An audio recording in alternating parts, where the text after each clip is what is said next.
Story 1. This took place in Wayne, Nebraska in the 1980s. After graduating, two football players assaulted a suspected gay student, resulting in both of his legs being broken. They operate banks there now.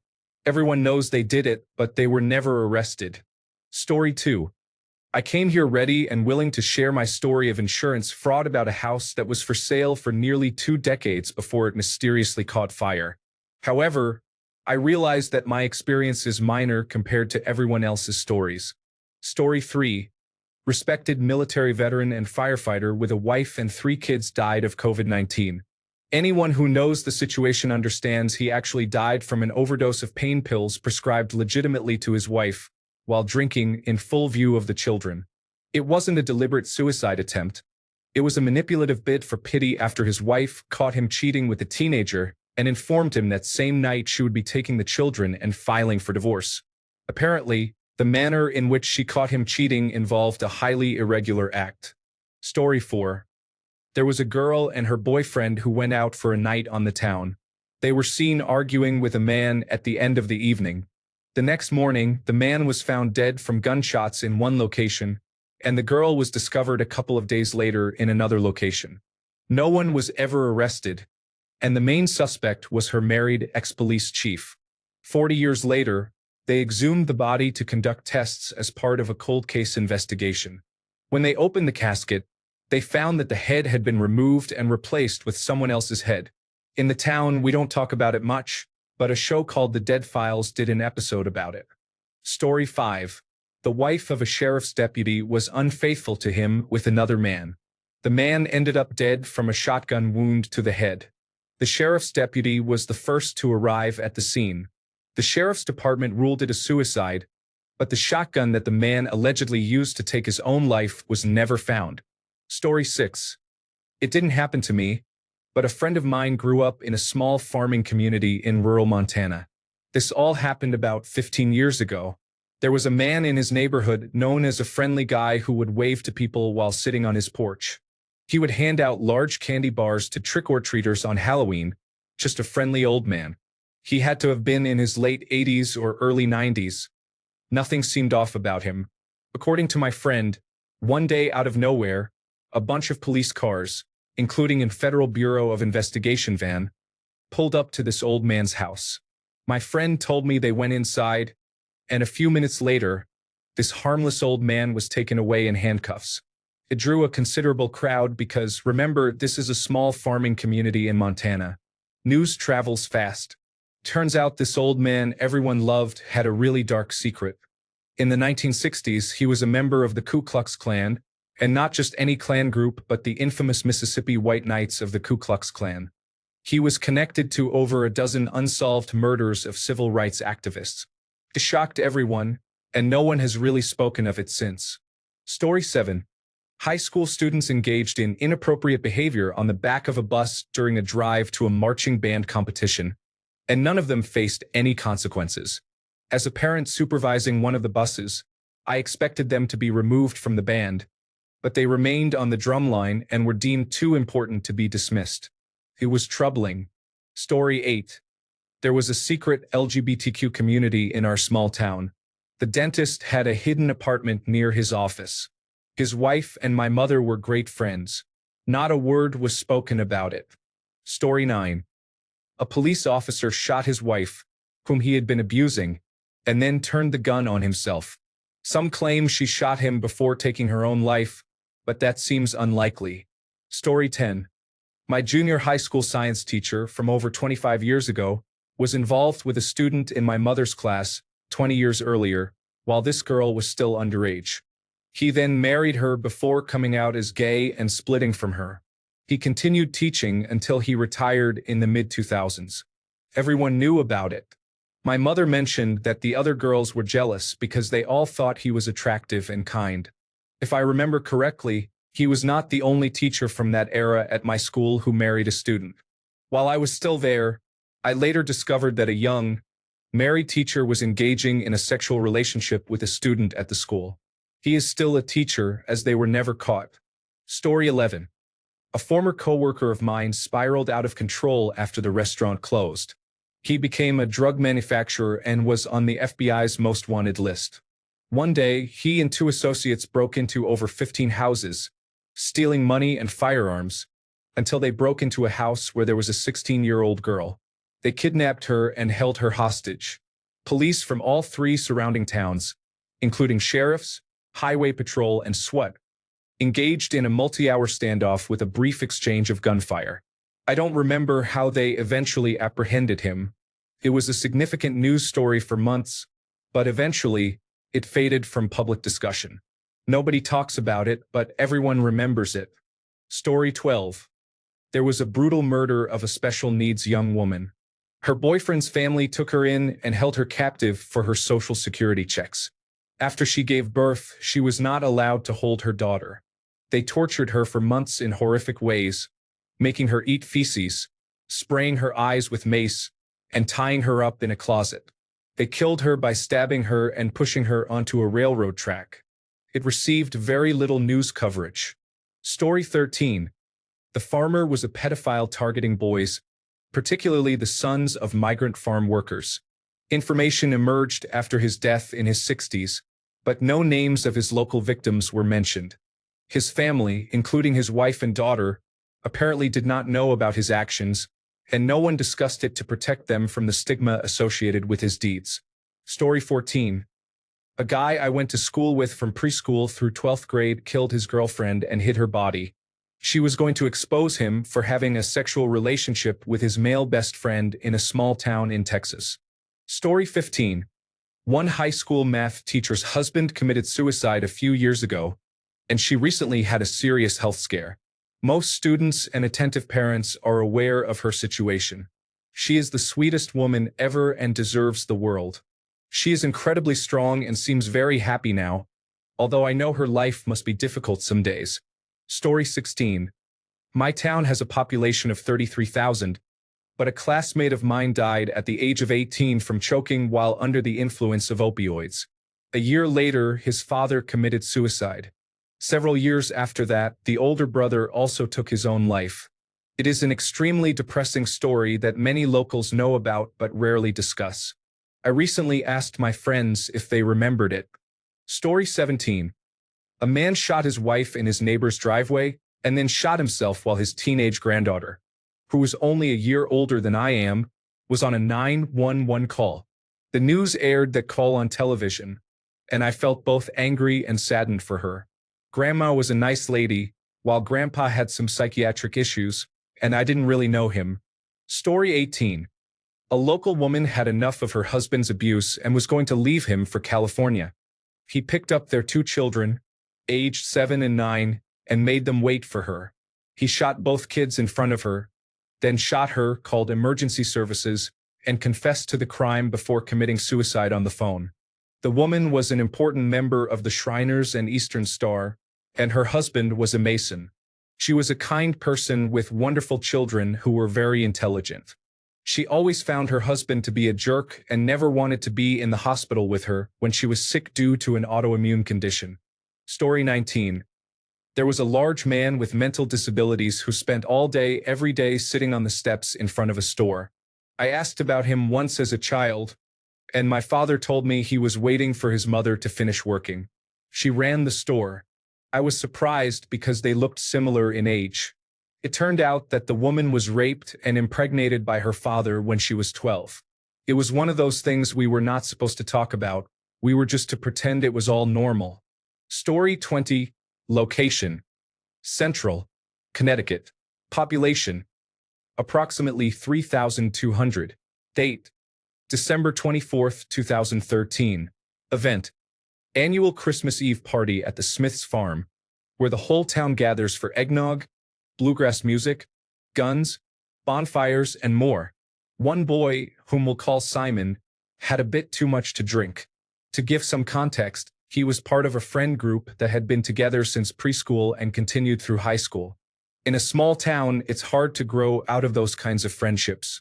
Anyway, Simon was intoxicated, telling us how he was head over heels in love with the farmer's daughter, whom we will refer to as Angela. The party went into the early morning, With most guests leaving around 12 a.m., Simon hung around for a while and then said he was going to walk home. He didn't live far, and it was winter in New England, so we figured he would be fine. It turns out that Simon walked to the farmer's house and tried calling out to Angela, tossing snowballs at her window until one of them inevitably smashed a bedroom window. Angela freaked out and called the police, suspecting a burglary. While all this was happening, I decided it was time for me to leave as well, around 1:30 a.m. I got into my car, started driving, and then I saw Simon walking down the road toward his house. Confused, I pulled over and yelled, "Dude, can you walk? Get in. I'll drive you home." We drove about half a mile from the farm when we encountered two state troopers, lights flashing and guns drawn. One officer approached my window, while the other approached Simon's side. The officer asked me, "Son, have you been drinking tonight?" I replied, "No, sir, just heading home." Simon then shouted, "Yes, officer, we're both drunk." I shook my head in disbelief. The officer asked, "Are there any drugs or firearms in the vehicle, boys?" Before I could answer, Simon blurted out, "I don't have any drugs, but he might. You should ask him," pointing at me. Keep in mind, Simon was near blacking out but still managing to form sentences, which made the officers quite nervous. So they pulled us both out of the car. While I tried to explain, having no idea what Simon had done or where he came from, since I had just picked him up, Simon started yelling, "The truth! They need to know! They need to know the truth!" At that moment, the farmer pulled up, saw me and Simon, and asked the officer what was going on. The officers explained that we were stopped on suspicion of burglary at his house. Thank goodness the farmer vouched for us, claiming it was all a mistake, and we were set free. The local bar used to chant the truth whenever Simon walked in, and he received the same reception this past Christmas. Good times. Story 21. A young girl was abducted and murdered. Everyone knows who did it, but he fled across the country and died of an overdose before he could be investigated. Story 22. The high school history teacher who exposed himself in the park and was arrested was on leave for 6 months and then returned to teaching as if nothing happened. For the senior slideshow, students displayed a picture of him and played the song "Don't Stand So Close to Me" by The Police. Story 23. The elderly couple had a suicide pact where the husband drugs and asphyxiates his wife while watching the sunset in the local state park. However, he loses his nerve when it is his turn to go. He is pulled over by a park ranger for erratic driving, just 5 miles from home, with his wife still buckled in the front seat. Story 24. When I was a child, there was a story about a girl who killed her parents with scissors. I didn't take much stock in it because children tell scary stories. In high school, the social studies teacher informed us about it. The girl had been abused by her father, and the mother knew. She murdered them in their sleep with a pair of shears. She then dragged the bodies into the garage and attempted to burn them, but all she had was perfume. After that, she went to the neighbors and fabricated a story that quickly fell apart. The Federal Bureau of Investigation agent showed up without a camera, and the only person in the county with a decent camera was my teacher. It was so cold that his camera froze, so the sheriff had him pretend to take pictures while the agents were there. Later, they had to return to take the real evidence photographs. One time, my mother pointed out the vacant lot where the house used to be. A few years ago, I asked her about it and shared the story online. I researched the girl and found out she had been taken to a state mental hospital. She was found innocent by reason of temporary insanity. However, she was raped in the hospital and had a child. She lives a few miles away and has a social media account, but I have never attempted to contact her. Her niece found my post online and reached out to me a few years ago. Her mother was away in college, denied the molestation story, and claimed it was due to drugs, which would have been nearly impossible to obtain in our small town back then. Story 25. The murder. This man killed his wife, threw her out of the second-floor window, and placed her body in the family van. He took his children to daycare and informed the daycare that his wife was missing. He then went to the car wash to clean the blood from the van and discarded the body. Afterward, he called the police and reported that his wife was missing. Story 26. A local barber, frequented by police officers and many men, was found to have been producing and distributing child pornography. He was finally arrested, but it was evident that he had been involved in these activities for years, if not decades. I am not disclosing any names or locations because I know some of the victims and want to protect their privacy. It is important to note that this involved very young children. Story 27. A young girl was tragically raped and murdered. I'm sure it was a topic of discussion at the time. The school cafeteria is named in her honor, but it remains one of those subjects that people hesitate to address. In a similar vein, the principal's son took his own life during his junior or senior year of high school. Now that the principal has also passed away, I imagine the story holds less significance. Story 28. When she told her boyfriend she was pregnant on Easter, and he claimed it wasn't his, she attempted to end her life by lying on the train tracks. This tragic act resulted in the amputation of one leg above the knee and the other a few inches higher. Story 29. A teacher groomed and assaulted a teenager at a high school. He was caught by an off-duty police officer who noticed a young woman, not his wife or daughter, entering the teacher's house, as they were neighbors. The teacher was tried and sentenced to jail. The girl received a substantial settlement from the school district, estimated around $3.5 million. After serving his time, the teacher was released from jail. He now lives in a nice lakeside house with the student he groomed, benefiting from the payout from his former employer. What a disturbing ending. Story 30. My high school reserve officer training corps teacher, who was a senior master sergeant in the Air Force and well-loved by everyone, got caught sleeping with an underage student. Nothing happened other than him not being allowed back to teach. No charges were brought against him. He was extremely wealthy, even for a teacher, due to his family's generational wealth, so it is believed he paid it off. The girl never returned to school and apparently moved away. Story 31. This woman killed my friend's father, dismembered him, and burned his body in a bonfire in the backyard. I can't remember what happened, but she didn't go to jail and walked around town all the time. Everyone was scared of her. I think there were about 3,000 people in my town, and that was the only murder ever. Rural East Coast, Australia. Story 32.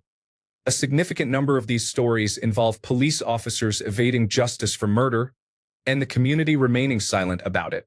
By significant, I mean not surprising at all. Story 33. The time Ace caught his wife with a German Shepherd was a moment many of us ignored, but the young men would bark at him on the street corner. Story 34. A prominent figure was found in their car due to an overdose. Unofficial reports suggest it was a mix of several hard drugs, and the vehicle contained various sexual items. It is hard to believe, and the few people who know the actual story assume it may have been an inside job. I cannot provide further details. Story 35. The hobby magician who killed his wife disemboweled her in the bathtub, cut off her head, placed it in a plastic bag, and fled to Uppsala, Sweden. He had foolishly raved about Uppsala, so the police checked for him there first. This is a wild but true story from a village of 2,000 inhabitants in Switzerland. Story 36. A group of band students stole from Disney World during their trip to Florida, but the school district has kept it under wraps. There is a lack of transparency and consequences, and any attempts to discuss it are silenced. Story 37. The sweetest elderly front desk secretary at our high school and her husband were brutally murdered. It turns out they were involved in drug dealing. Story 38. A student in my grade was the son of the circuit court judge. Throughout my high school years, there were several suicides in this small town, which was atypical for such a close-knit community. Then they mysteriously stopped, and in the last 30 years, there have been none. There are rumors that the judge's son was a murderer and knew he could get away with almost anything. Details were always vague. I'm glad I was on his good side. Story 39. When I was a kid in middle school, there were some racist white students on the bus who talked about all the black people at the bottom of a lake we would drive by. I lived in a place well known for its Ku Klux Klan history. One year, my mom tried to invite a black friend from work to our house, and she said, "Oh no, we don't go to that town after sundown." Fast forward to 2018, and the city finally acknowledges that it had been involved in the largest race riot on voting day in the history of our country. I was a married adult and had no clue about the full extent of that day, even though kids had always whispered about it. They dedicated a plaque for it and claimed they had learned. It has become more diverse. However, the current mayor is married to the granddaughter of the sheriff who was in charge during the race riot and participated in it. Since November, the number of Confederate flags in my childhood neighborhood, which had once dwindled, has started to grow again. It is incredibly sad. Story 40. The individual down the mine shaft 30 years ago. Until recently, one of the men who murdered him was still working here as a police officer. Story 41. People in a small town do talk. There is nothing off limits, especially in a small community. It can be the worst place to be if you have something you want to keep secret. Story 42. A well-known man in our town, where we are all in our late 20s, murdered his girlfriend and left her at the hospital without clothes. Story 43. The pastor's wife was involved with a recent graduate who was coaching their children's football team. The pastor, a very devout man, threatened to harm him if he didn't leave town. He returned a couple of years later after turning 21. I haven't heard anything since or any drama, but he's still preaching and owns a large company. They're still together. Everyone knows, but nobody talks about it. Story 44. I'm from a small town of around 5,000. In the late 1980s, a man killed 6 of his family members and himself with a shotgun at his parents' home during a holiday. There was also a woman who was raped and burned to death after she tried to give a local drunk a ride home. There was a lot of disturbing violence in that community. Story 45. A criminal sadistic obstetrician in one of our neighboring towns was involved in a court case, but it was hushed up for some reason. Since then, there have been scandals about criminal sadistic healthcare workers in the psychiatric ward, as well as concerns about the overall quality of healthcare. People often advise you to go north when discussing which hospital to choose. Story 46.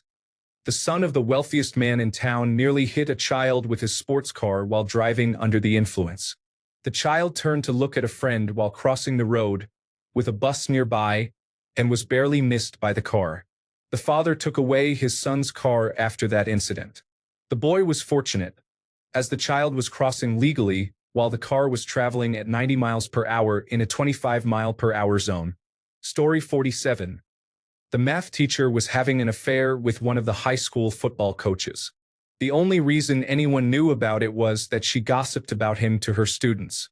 She was using her maiden name when the new school year started. Story 48. Rohnert Park, California. A police officer shot and killed Kwanchung Kao, an engineer, outside his house in 1997 after he received a promotion at work. The current resident of that house is the person who purchased it from his wife a year after the murder. The officer faced no disciplinary action, retired, and moved to Texas, where he became the mayor of a small town. Fortunately, he has since passed away. Story 49. A chiropractor from the neighboring town used to dress like Elvis. In 1978, he killed a 15-year-old girl from our town and burned down a barn with her body inside. Everyone knows he did it. For 10 years after, he would sit outside the city pool and watch the teenage girls in their swimsuits. Nobody spoke to him about it. Her murder remains a cold case that received very little attention in our small town. Story 50. There was a police officer who was babysitting his girlfriend's baby and shook the child to death when it wouldn't stop crying. There were 2 best friends who were rivals, and one accidentally shot the other while showing him his gun. Story 51. In the small town I grew up in, there was a story going around about a prominent local businessman who had an unfortunate encounter with a carrot. The carrot became stuck in a certain part of his body, and he had to seek medical attention. What made it particularly funny was that the man had the brightest tuft of orange hair atop his head. We called him Carrot. Whenever you saw him around town, there were often muffled chuckles in the background. Story 52. The principal of my elementary school had an affair with a teacher. We saw them together in a car in the parking lot. A year later, he left his wife and married the teacher. Story 53. Someone murdered his wife while his two young daughters were at school. They were a couple of years younger than me, and it was incredibly brutal. Story 54.